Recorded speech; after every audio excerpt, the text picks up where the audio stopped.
बिस्मिल्लाहिर्रहमानिर्रहीम पंजाबी वसेब के मुअज़्ज़ज़ ख़वातीन हज़रात अस्सलाम वालेकुम वरहमतुल्लाहि वबरकातुहू। मैं थोड़ा दोस्त मोहम्मद अली खिज़र, मेरे नाल ने कारी नज़ीर अहमद कादरी साहब।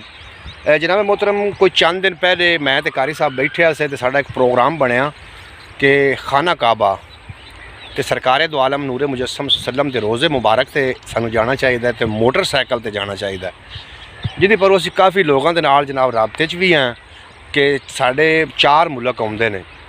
4 मुल्क पहला ईरान ते इराक ते कुवैत।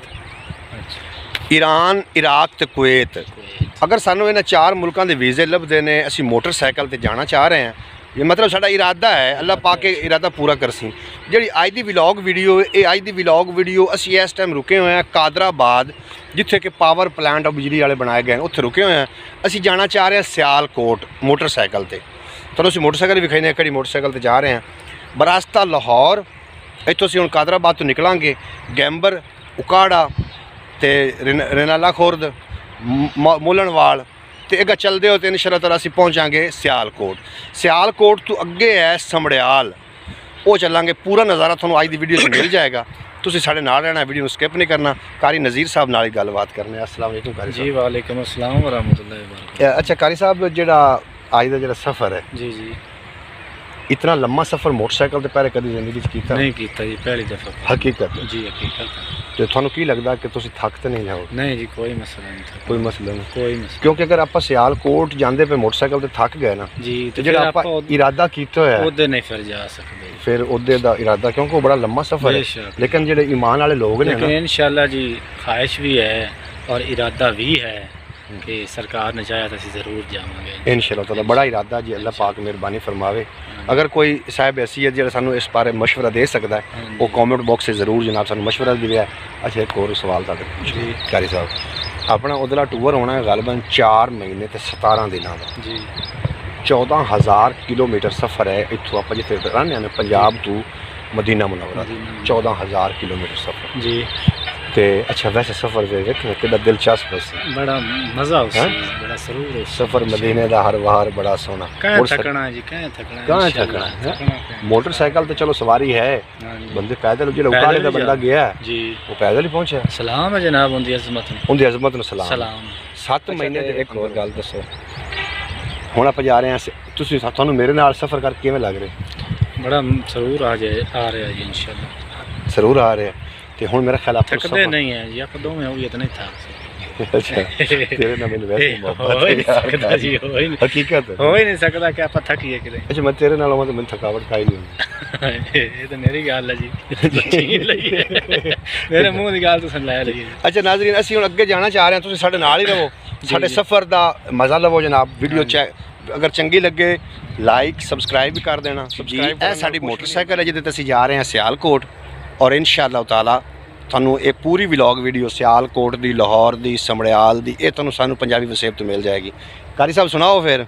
जी अल्हम्दुलिल्लाह, मोटरसाइकिल टाइट है ना? ओके ओके ओके दी रिपोर्ट। चलिए फिर जी रवाना। चलो जी नाज़रीन, साडा सफ़र जिहड़ा जारी हो गया, अभी जनाब चल पे हैं। जो थानू नज़र आ रहे हैं बट्ठे जे, ये जनाब वो ने जो बिजली प्लांट बनाया गया। असीं मोटरसाइकिल ते ही हैं, हो सकता है साडी वीडियो मोटरसाइकिल आ रहा होवे। मोटरसाइकिल कारी आ रहा है यार थोड़ा उच्चा करो बंदे, थोड़े मोटरसाइकिल यार नाल। हाँ जी ऐसे मोटरसाइकिल से जा रहे हैं, इतों को पता नहीं राह भी यही क्यों कारी कोई ना क्यों कारी इतना लग गया 80 जगह रहा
है जी उकाड़े का दूसरा बाईपास जिस निकल रहे हैं क्योंकि अभी शहर के पिछू गुजर रहे हैं GT रोड है दूसरा बाईपास।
जी मुअज़्ज़ज़ नाज़रीन असी जनाब साहिवाल तो फाइनली असी जनाब अड्डा जंबर उत्थे असी पहुँचे हैं। इतों असी आके जनाब गन्ने वाली रोह पीती तो इत्थे पहुँच के इतों इंशाअल्लाह ताला अगे हुण लाहौर का सफ़र है तो लाहौर तो अगे फिर सियालकोट।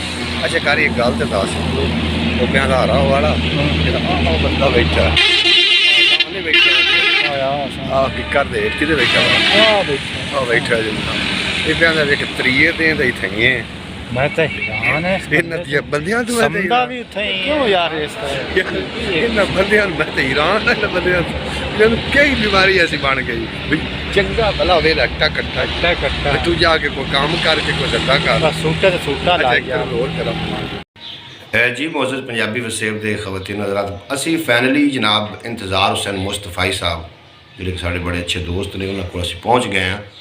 अजे तुहानूं गल दसी जिस चूं पहुँचे हैं तो चूं एक दोस्त नूं असां मिलना उन्होंने असीं काफ़ी तलाश किया सानूं ना मिलिया उत्थे सानूं देर हो गई। मुस्तफ़ाई साहब जिहड़े ने प्रॉपर्टी डीलर ने ये अपने वो कोई हुंदी मसरूफियात हुंदी हर बंदे दी ये कोई फाइलों की मसरूफियत चल इन्होंने भी साडी कॉल कोई ना अटेंड की।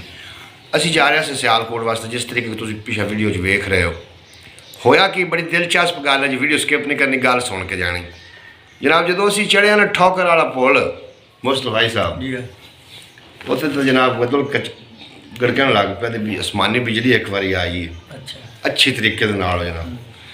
मैं कारी नूं आख्या कारी नज़ीर अहमद भी नहीं आऊए कारी आख्या कोई गल नहीं जी तुसीं टुरे चलो किसी जगह ते खड़ो जिस किस्सा मुक्तसर करिए बारिश आ असी जनाब इंटरचेंज दे नाज़रीन थल्ले जाके असी वड़ गए असी इंटरचेंज दे बड़ा सुकून कोई है ही सुक्के मोटरसाइकिल भी सुक्की साडा बैग ही सुक्का कारी साहब भी सुक्का मोबाइल भी महफूज हूँ जी मैं कारी साहब जी ऐसा कारी साहब आके बारिश रोक लो फिर आप जाने किस साल मुक्तसर के नाज़रीन बारिश गई मुस्तफ़ाई साहब रोक कर सुक्का वेली असी भी सुखे बारिश रुकी खड़ी ऐसा आखे जी हूँ आप टुरने जो वेख्या तो गड्डियां तो मुड़ तेन पता भी इंटरचेंज तो गड्डियां तो लैना गड्डियां 5-7 टब्बियां ने ना पानी और उड्डे जितने बेली खड़े हैं सारे बेली आए साढ़े पानी साढ़े नाल गल करने का मकसद है कि जो भी गड्डी थोड़ा अल्लाह दे ही दिंदा है ना जो कोई खलोता हो तो कोल पानी भी हो तो थोड़ी जी स्पीड मट्ठी कर लो अल्लाह दे जो दी तो थोड़ी जी मट्ठी करके बेचारे के कपड़े ना साढ़े सिर तो लग के दाड़ी के पानी पे भावें कारी दे जुल्फां चुके ते पानी में बैठा कारी अगर आप बहुमी है चियां तू ना समझ भी आप बच गए उसे कहते रहो तो मी चंगा चलो पाती मुक्किया लो नाजरीन पाती कोई ना मुक्का तो भेज भी गया सी ਅਸੀਂ ਇਸ ਟਾਈਮ ਮੁਸਤਫਾ ਸਾਹਿਬ ਕੋਲ ਆ ਇਹ ਤੋਂ ਅਗਲਾ ਸਫ਼ਾ ਅਸੀਂ ਸ਼ੁਰੂ ਕਰਨਾ ਸਿਆਲਕੋਟ ਦਾ ਤੁਸੀਂ ਸਾਡੇ ਨਾਲ ਜੀ ਅਸੀਂ ਹੁਣ ਨਿਕਲ ਰਹੇ ਹਾਂ ਸਿਆਲਕੋਟ ਨੂੰ ਮੁਸਤਫਾ ਸਾਹਿਬ ਸਾਨੂੰ ਅਲਵਿਦਾ ਕਰ ਰਹੇ ਨੇ ਮੁਸਤਫਾ ਸਾਹਿਬ ਬੜੀ ਮਿਹਰਬਾਨੀ ਤੁਹਾਡੀ ਜਨਾਬ ਤੁਸੀਂ ਬੜੀ ਮੁਹੱਬਤ ਫਰਮਾਈ ਅੱਲਾਹ ਪਾਕ ਦਾ ਦਰਬਾਰ ਤੁਹਾਡੀ ਮਿਹਰਬਾਨੀ ਜੀ ਆਪਣੇ ਕੀਮਤੀ ਟਾਈਮ ਵਿੱਚ ਤੁਸੀਂ ਸਾਨੂੰ ਖਿਦਮਤ ਦਾ ਮੌਕਾ ਲੱਭਿਆ ਅਸੀਂ ਲਾਹੌਰ ਆਏ ਤੁਹਾਡੀ ਜ਼ਿਆਰਤ ਨਾਲ ਹੋਈ ਯਕੀਨ ਜਿਹਾ ਇਵੇਂ ਲੱਗਦਾ ਜਿਵੇਂ ਲਾਹੌਰ ਆਈ ਨਹੀਂ ਤੇ ਤੁਹਾਡੀਆਂ ਮੁਹੱਬਤਾਂ ਸਾਰਾ ਅੱਲਾਹ ਸਲਾਮਤ ਰੱਖੇ ਹਕੀਕਤ ਹੈ ਮੈਂ ਮਜ਼ਾਕ ਨਹੀਂ ਕਰਦਾ ਅੱਲਾਹ ਅੱਛਾ ਇੱਕ ਗੱਲ ਮੈਂ ਤੁਹਾਨੂੰ ਬੜੀ ਪਤੇ ਦੀ ਕਰਾਂ ਚੰਗੇ ਬੇਲੀ ਤਾਂ ਤੁਹਾਡੀ ਜ਼ਿੰਦਗੀ ਚਲਾਣਾ ਤੇ ਤੁਹਾਡੇ ਮੁਕੱਦਰ ਨੇ ਉਹਨੂੰ ਸੰਭਾਲ ਕੇ ਰੱਖਣਾ ਤੁਹਾਡਾ ਹੁੰਦਾ ਜਬ ਤੱਕ ਰਹੇ ਹਾਂ ਨਹੀਂ ਲੱਭਾ ਹਕੀਕਤ ਹੈ ਠੀਕ ਹੈ ਤੇ ਅੱਛਾ ਹੁਣ ਅਸੀਂ ਨਿਕਲੀ ਇੱਥੋਂ ਮਲਕੀ ਰੋਡ ਤੋਂ ਹਾਂਜੀ ਮਲਕੀ ਰੋਡ ਤੋਂ ਰੇਂਜ ਰੋਡ ਦੇ ਨਾਲ ਨਾਲ ਸਿੱਧਾ ਹੀ ਸਿੱਧਾ ਸਿੱਧਾ ਵਾਲਾ ਸ਼ਾਖਾ ਠੀਕ ਹੈ ਬਹੁਤ ਸਿੱਧਾ ਗੁਜਰਾਂ इंशाल्लाह से आप जी आज का व्लॉग इंशाल्लाह ताला बहुत ही खास व्लॉग होना है और वीडियो लंबी हो रही है मेरा चाहना कि वीडियो अपलोड कर दें मैं जी बाकी वीडियो है वो तुम दूसरी देख ले सो